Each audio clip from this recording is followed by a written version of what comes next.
ভগবানকে প্রাপ্তির ইচ্ছে, ভগবানের চিন্তা, ভগবানের নাম নেওয়া, বলছেন এই জিনিসগুলো যদি তার মধ্যে থাকে।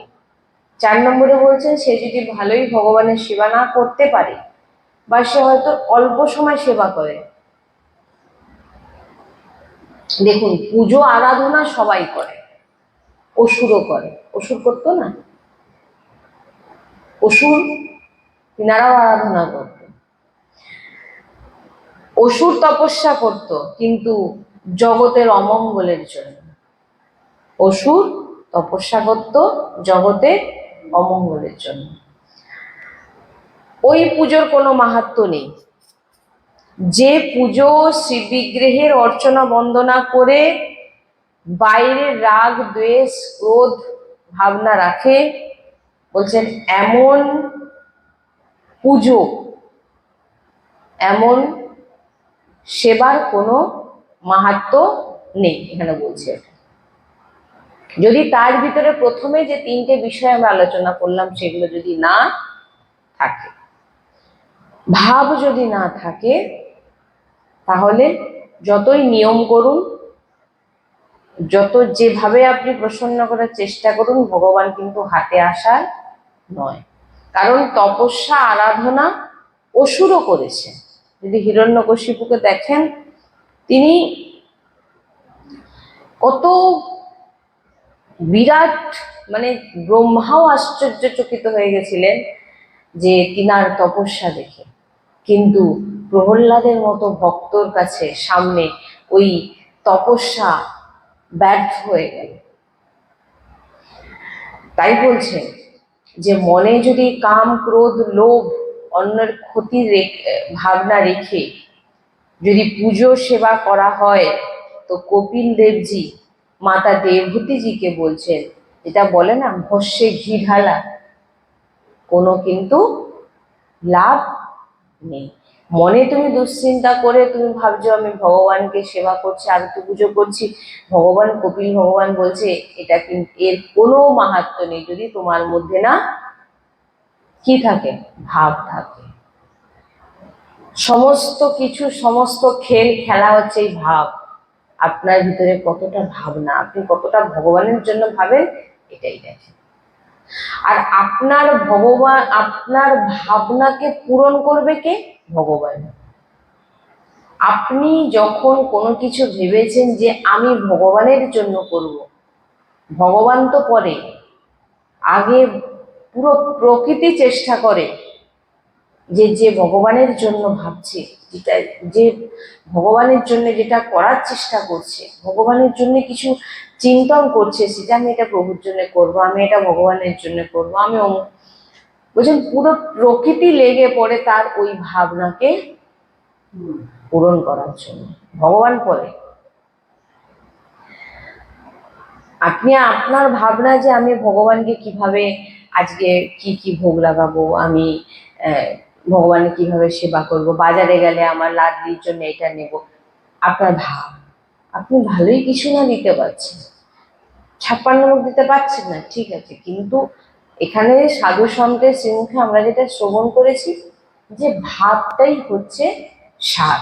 ওই জন্য কপিলজি বলছে যদি কারোর ভিতরে ভাব না থাকে, কপিল দেবজি মাতা দেবভূতিকে বলছেন ভাগবতে, যদি কারোর মধ্যে ভাব না থাকে, প্রেম না থাকে, আর সে যদি সেবা পুজো করে আর ভগবানের বিগ্রহ সেবা করছে, আর মনে মনে ভাবছে আমি বিশাল সেবা করে এসছি, আর মনের ভিতরে ভাবনা রাখছে কাম ক্রোধ লোভ, হ্যাঁ, এগুলো যদি তার মধ্যে থাকে, কারোকে হিংসে করা, বলছেন যেটা বলে ভস্যে ঘি ঢালা, এরকম পুজোর কোনো মাহাত্ম্য নেই।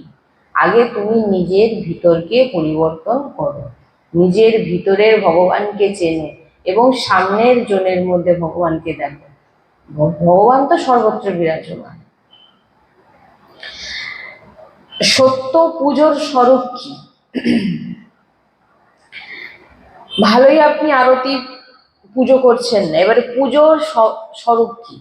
ভালোই আপনি আরতি পুজো করতে পারছেন না, ঠিক, কিন্তু করতে পারছেন না, ঠিক আছে, কিন্তু কারোর প্রতি আপনি দ্রোহ, হিংসা, ক্ষতি করবেন না কোনোদিন।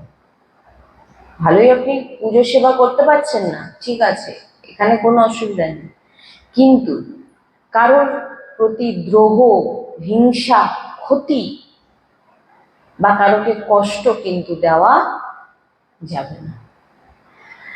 না তো পুজো করছেন, মদও খাচ্ছেন, মাংস মাছ ইত্যাদি সবকিছু খাচ্ছেন, ব্যভিচার করছেন, তাহলে আপনার এই পুজোটাকে কি মানা হবে?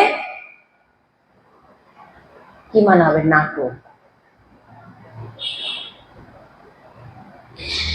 তাই বলছেন যে সত্য যে পুজোর স্বরূপ হচ্ছে, আপনি ভিতরে যেমন ভাবে আপনি মানে যখন সেবা করছেন, আপনার বাইরে যেমন হবে, আপনার ভিতরে যেমন হবে। এই কথাটা খুব খুব ভাবে প্রত্যেকের জানা উচিত। আমি ভিতরে যেমন, আমি বাইরেও তেমন, দুটো মুখোশ যেন না হয়।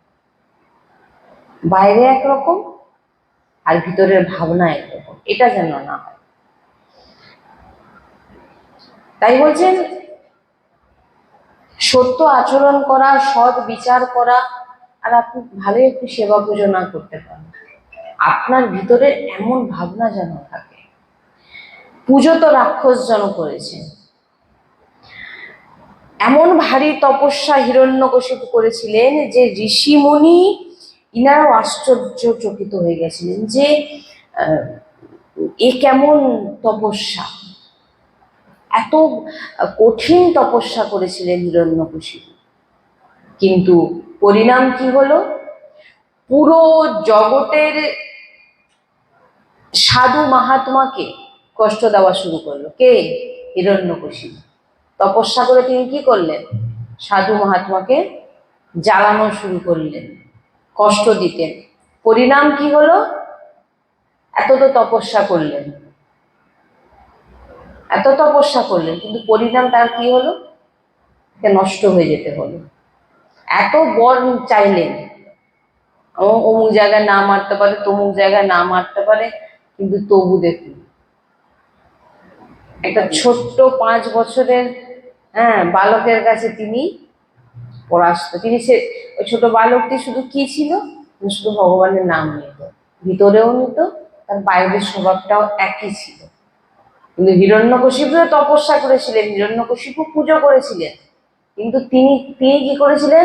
সেই পুজো করে, সেই তপস্যার প্রভাবে তিনি সাধু সন্তকে কষ্ট দিতে শুরু করলেন। যেটা ভগবান তার জনদেরকেও কষ্ট দেবে, সেটা ভগবান কিন্তু কখনোই সহ্য করে না। তার নিজের পুত্রকে সে হরিনাম নিতে দিত না।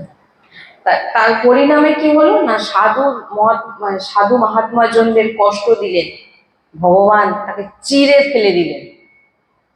ভগবান তাকে, তিনি তো পুজো করতেন, কম ছিলেন না হিরণ্যকশিপু কোনো দিক থেকে, যে কি আপনি যা তা ভেবে নিয়েছেন। এত বলবান ছিলেন, শক্তিমান ছিলেন, তপস্বী ছিলেন, কিন্তু একটা ছোট্ট নির্বল বালকের কাছে হেরে গিয়ে ভগবান তাকে চিরে ফেলে দিলেন। এই জন্য কারোকে যদি আপনি কষ্ট দিয়ে থাকে, আপনার জন্য যদি কেউ কাঁদে, আপনার জন্য যদি কেউ কষ্ট পায়, আপনার জন্য কেউ দুঃখ পায়, তাহলে কিন্তু আপনি কাকে দুঃখ দিচ্ছেন? যদি কেউ ভগবানকে মানে, তো সে বুঝতে পারবে যে আমি কিন্তু আমার প্রভুকেই দুঃখ দিচ্ছি। কত বড় বড় রাক্ষস ছিল, কত বড় বড় তপস্যা করেছিল, কিন্তু জগৎ অমঙ্গলের জন্য তারা তপস্যা করেছিল। তাই অন্যকে সুখ দেওয়া, আমাদের ব্যবহার আচরণ পবিত্র রাখা, তবেই তাকে ভক্তি মানা হবে। আর পুজো বলুন, ভক্তি বলুন, যে নাম দিতে পারে।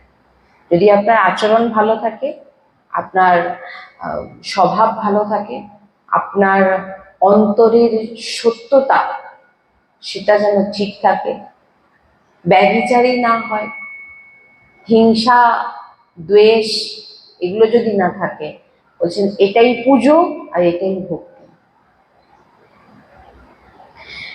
না তো 1 ঘন্টা ঠাকুরজির সামনে বসে ভক্তির নাটক করে বাইরে বেরিয়ে ছলকপট করছেন, এটার নাম কি দেবে? আরতি পুজো করলো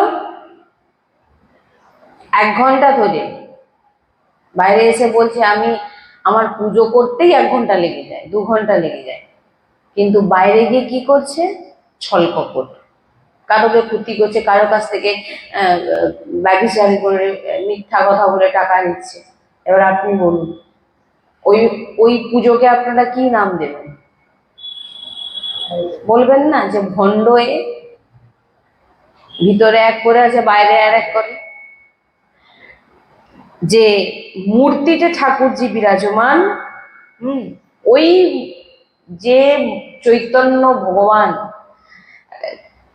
মূর্তির মধ্যে বিরাজমান, প্রত্যেক জীবের মধ্যে ওই ওই ওই চৈতন্য সব দেহে বিরাজমান।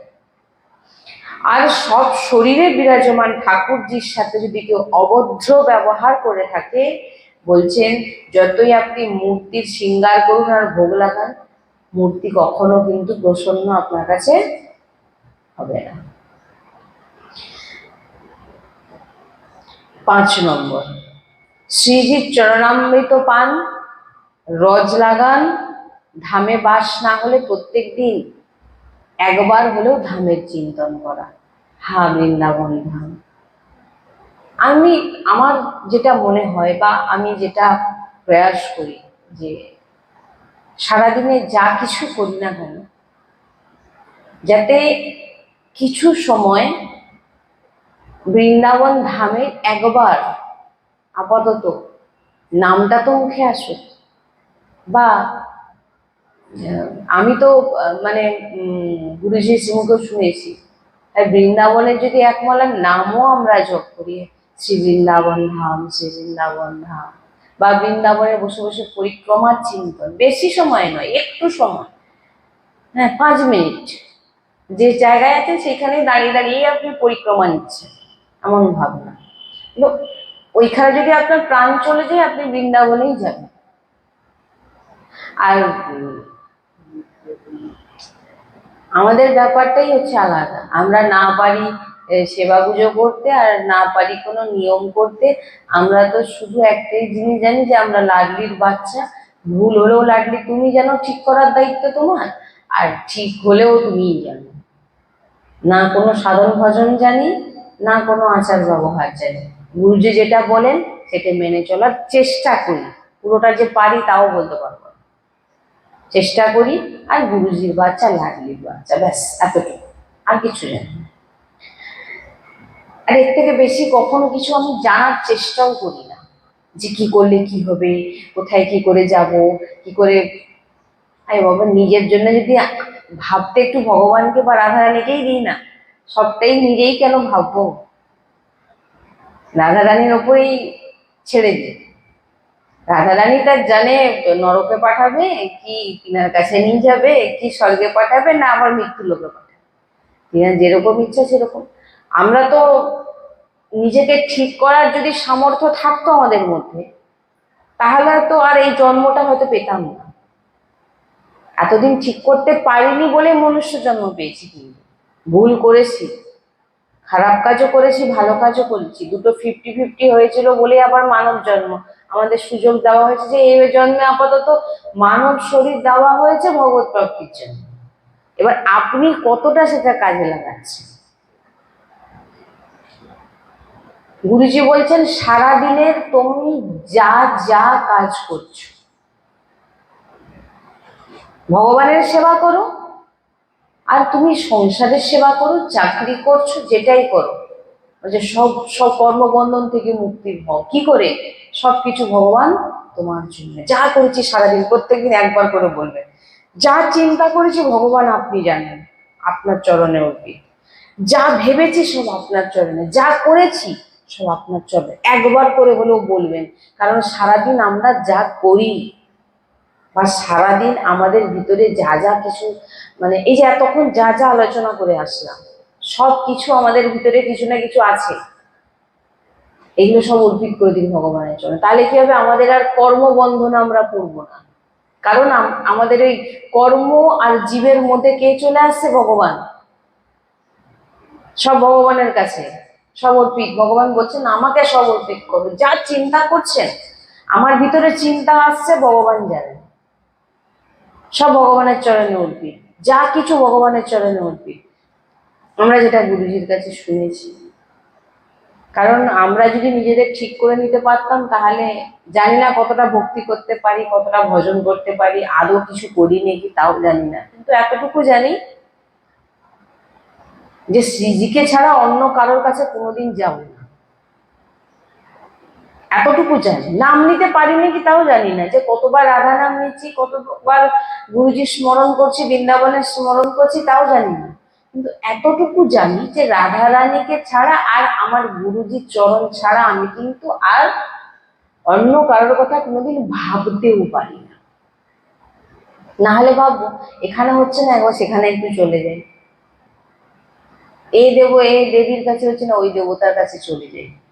জীবনে কিছু করতে পারি না পারি, হ্যাঁ ভুল করছি, 100 বার ভুল করছি, প্রত্যেকের ভুল হয়। আমরা অনেক বড় বিশাল বড় সাধু হয়ে যায়নি, ব্রহ্ম ঋষিমুনি হয়ে যায়নি যে আমাদের ভুল হবে না। ভুল হচ্ছে, কিন্তু কোন অন্য কারোর কাছে কোনোদিন, কোনো দেবদেবী কোনো কারোর কাছে কোনোদিন যায় না। সে আমার যত দুর্গতি হোক আর যা কিছু হোক, সে গুরুদেব বুঝে নেবেন আর আমার শ্রীজি বুঝে নেবেন। এতটুকু এতটুকু ভেবে রাখি সবসময়, যে কখনো যদি প্রাণও চলে যায়। দেখুন, একটা মদঘোর ছেলে, সে মদ খেয়ে ঘুরে বেড়ায়, বাবা মার সঙ্গে থাকে না, সে রাস্তায় পড়ে মারা গেল।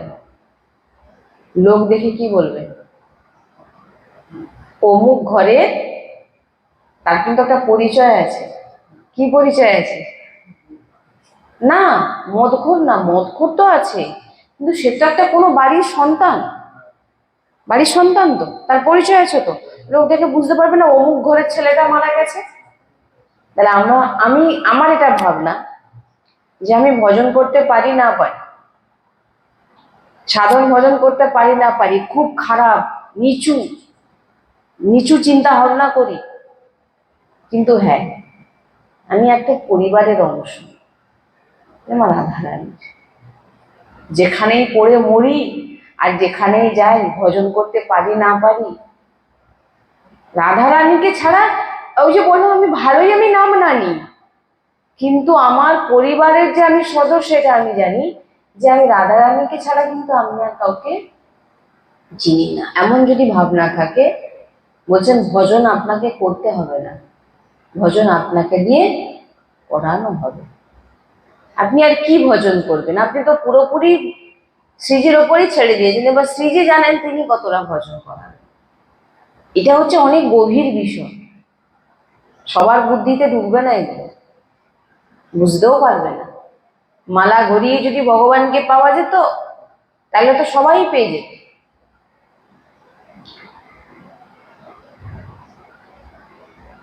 তাই বলছেন শ্রীজির চরণামৃত পান, রজ লাগান, ধামে যদি বাস না হয় তো ধামের দিনে একবার হলেও চিন্তা করুন, নাম জপ করুন, 24 ঘন্টায় প্রত্যেক সময় ভগবত চিন্তন করার চেষ্টা করুন, পাক্কা ভগবত প্রাপ্তি হয়ে যাবে।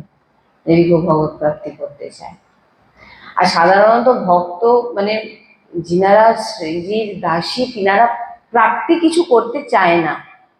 প্রাপ্তি করতে কি কিছু বাকি আছে? আর প্রাপ্তি তো হয়ে গেছে। রাধা নাম নিচ্ছেন মানে, রাধা নাম জপ করছেন মানে আপনি সবকিছু পেয়ে গেছেন, এত সোজা জিনিস নয়। আপনারা যদি দেখেন, প্রথম আমাদের নেত্রে আগে আসতেন ভগবান শ্রীকৃষ্ণ। আজকে ভগবান শ্রীকৃষ্ণ কৃপা করে আমাদের শ্রীজির দিকে ঘুরিয়ে দিয়েছে, যে আমাকে ভজন করার ফল কি দেব না, আমার হৃদয়ে যে বিরাজমান আমার ইষ্ট গুরু কি দেয়? তার ইষ্টের নাম দেয়। আমাদের বলতে পারেন গুরু হচ্ছে ভগবান, যিনি শ্রীজিকে চিনিয়েছেন। আমরা তো আগে সবাই ভগবানকে, আমি তো জানতামই না, আমি তো সবসময় বলতাম আমার সব সৎসঙ্গে আছে, আমি তো রাধারাম মানে রাধারাম নিতাম, সবাই নেয়, কেমন নেয়, এই রাধা কৃষ্ণের পুজো, এই রাধা অষ্টমী, কিন্তু কোনোদিন আমাদের দৃষ্টি কিন্তু রাধারানীর দিকে যায়নি, গেছে ভগবানের দিকে। যদি আপনি দর্শন করতে গেছেন তো আপনার দৃষ্টি কোথায় গেছে? যাবে ভগবানের দিকে, রাধারানীর দিকে কিন্তু আগে যাবে না। কেন না? আমাদের দৃষ্টি, আমাদের লক্ষ্য পুরোপুরি বলতে পারেন মানে আমাদের চেনানো, মানে কি একটা স্থিতি থাকে, আপনাকে আপনাকে সেইভাবে তৈরি করা হয়েছে, কিন্তু দৃষ্টিটা আপনার ভিতরের ভাবনাটা কিন্তু ভগবানের দিকে। কিন্তু এখন আপনি যান রাধা উপাসী, গেলেই আপনার ভগবানের দিকে চোখ না যাক না যাক, আগে লাডলির দিকে যাবেন। কেন?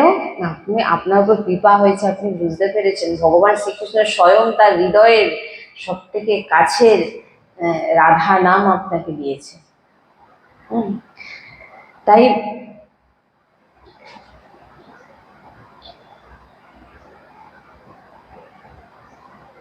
এই সমস্ত যে জিনিসগুলো আমরা ছোট ছোট জিনিস আলোচনা করছি, এই জিনিসগুলোই হচ্ছে ভগবত প্রাপ্তির জন্য দরকার, ভগবানকে পাওয়ার জন্য দরকার। আবার আরেকটি পয়েন্ট, যেটা যেমন আমরা প্রভুকে যখন আমরা ভোগ লাগাই, কোনো উল্টোপাল্টা খারাপ জিনিস ভোগ লাগাতে কিন্তু আমরা প্রভুকে পারি না, মনের মতো ইচ্ছা খুশি আমরা প্রভুকে কিন্তু ভোগ লাগাতে পারি না। তেমন খারাপ ব্যবহার প্রভুকে আমরা কিন্তু অর্পিত করতে পারবো না। আমি বললাম না প্রথমে যে যা যা আমরা সারাদিন করবো সব প্রভুর চরণে অর্পিত করবো। এবারে আপনি কাউকে খুন করে এসে বলবেন আমি ভগবান, আমি তোমার চরণে অর্পিত করে দিচ্ছি, ওটা নয়। যেমন আমরা ভগবানের কাছে কোনো খারাপ জিনিস রাখতে পারি না, তেমন খারাপ আচরণ, খারাপ কর্ম আমরা কিন্তু প্রভুর চরণে অর্পিত করতে পারি না। নাহলে ভেবে নেবে যে আমি তো যা কিছু করছি সব ভগবানকে চরণে অর্পিত করে দিচ্ছি বলে, না। হ্যাঁ, না, সমস্ত দুঃখ থেকে বাঁচার একমাত্র উপায় তুমি সমস্ত চরাচর জীবে ভগবানকে দেখা শুরু করে দাও। যদি তুমি চরাচর জীবের মধ্যে, এটা অনেকটা কঠিন, গুরুজির মুখে আমরা শ্রবণ করছিলাম যে সবার মধ্যে ভগবানকে দেখা খুবই কঠিন, আর তার জন্য যেটা প্রয়োজন হয় যে সাধু সন্তের সঙ্গ করা, সৎসঙ্গ শ্রবণ করা, নাম জপ করা, তবে গিয়ে এই স্থিতিতে পৌঁছানো যায়। অনেক বড় কথা যে আমাদের কাম, ক্রোধ, লোভ, মদ, মৎসর কি ক্ষতি করতে পারবে না, কারণ যেদিকে দেখবেন ভগবানকে। এই যে বলে না কাম, ক্রোধ, লোভ আমাদেরকে নষ্ট করে দিচ্ছে, বলছেন কেউ আপনার ক্ষতি করতে পারবে না। কেন? আপনি প্রত্যেকের মধ্যে যদি আপনি ভগবানকে দেখেন, দেখার চেষ্টা করেন, দেখুন আপনার হয়তো সৎসঙ্গ শুনছেন, বেরিয়ে গিয়ে আপনার ভিতরে অন্য লোককে আপনি ব্যক্তি রূপে দেখছেন যে এই হচ্ছে অমুক লোক, তারপর ঈর্ষা করছেন, দ্বেষ করছেন, তাহলে কিন্তু আপনি ভাবুন, আপনি কিন্তু তার মধ্যে ভগবানকে দেখছেন না, আপনি তাকে ভাবছেন ইনি এ হচ্ছে এই, কিন্তু তার মধ্যে যে চেতনা বিরাজমান সে কিন্তু আমার প্রভুই। কিন্তু হয়তো তার ভিতরে সে ভগবান শুয়ে আছে আর আপনার ভিতরে জেগেছে, তো আপনি তো জানেন তার ভিতরে আমার প্রভু বিরাজমান, তাহলে আপনি সেটা চেনার চেষ্টা করুন। হ্যাঁ, ভুল হবে, আমি তো প্রথমেই বললাম ভুল হবে, অনেকবার ভুল হবে। বলে না একটা কথায় আছে যে জীবনে যদি আপনি বড় কিছু ধাক্কা না পান, আপনার কিন্তু সেই শক্তি আপনার ভিতরে আসবে না যে ভগবত প্রাপ্তি করার জন্য যে যে কষ্ট আপনাকে দেওয়া হবে সেই কষ্টকে সহ্য করা, মেনে নেওয়া।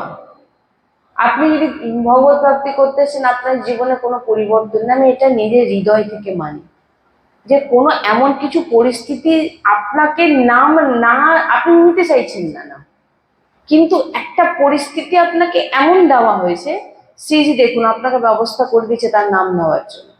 ভালোই হয়তো আমাদের মনে হচ্ছে যে আমার জীবনে এত কেন কষ্ট, আমার এই সমস্যা থেকে আমাকে বার করো।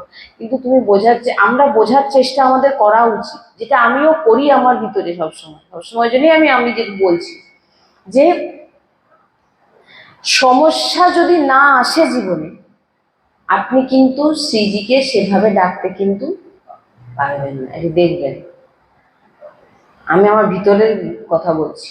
সমস্যা যদি আপনার সামনে না আসে, পারবেন না। কারণ ওই যে বললাম না যে শ্রীজি আপনাকে ভজন করিয়ে নেবে, আপনি তো ভুলেই যান। যখনই বিপদ এসে যায় তখনই কিন্তু নাম নেয়। তাহলে বলুন কোনটা দরকার আমাদের জীবনে? এগুলো আমার নিজের অনুভবের কথা বলছি।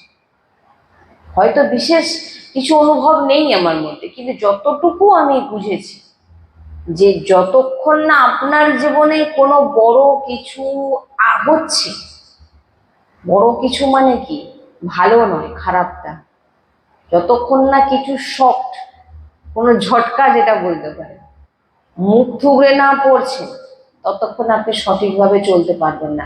আপনার মানে পূর্ণরূপে ভরসা আপনি কখনোই ভগবানকে করতে পারবেন না যতক্ষণ না আপনার জীবনে বড় কিছু না করছে। এই জন্যে আমাদের জীবনে প্রয়োজন আছে যে রাধা, মানে এগুলো আমরা যখন ভাবি, একা থাকি, বসে চিন্তা করি যে জীবনে যদি কোনো কিছু না হয়, তাহলে কিন্তু ভগবানের, আপনি যত ভক্ত চরিত্র, যত মানে সাধু সন্তের চরিত্র শুধু শুনবেন, সেখানে সব জায়গায় আছে তিনাদের জীবন কিন্তু দুঃখে ভরা। আর দুঃখ না থাকলে, সমস্যা না থাকলে, কঠিন পরিস্থিতি না থাকলে আপনি কোনোভাবেই কিন্তু ভগবানের প্রতি যে দৃঢ় বিশ্বাস, ভগবানের প্রতি যে একটা প্রেম ভাব, সেটা কোনোদিন জাগ্রত হবে না। নর্মালি থাকলে কিন্তু, তাই আমাদের যে এইগুলো হচ্ছে খুবই গুরুত্বপূর্ণ বিষয়, আমাদের বিশেষভাবে ধ্যান দেওয়া উচিত।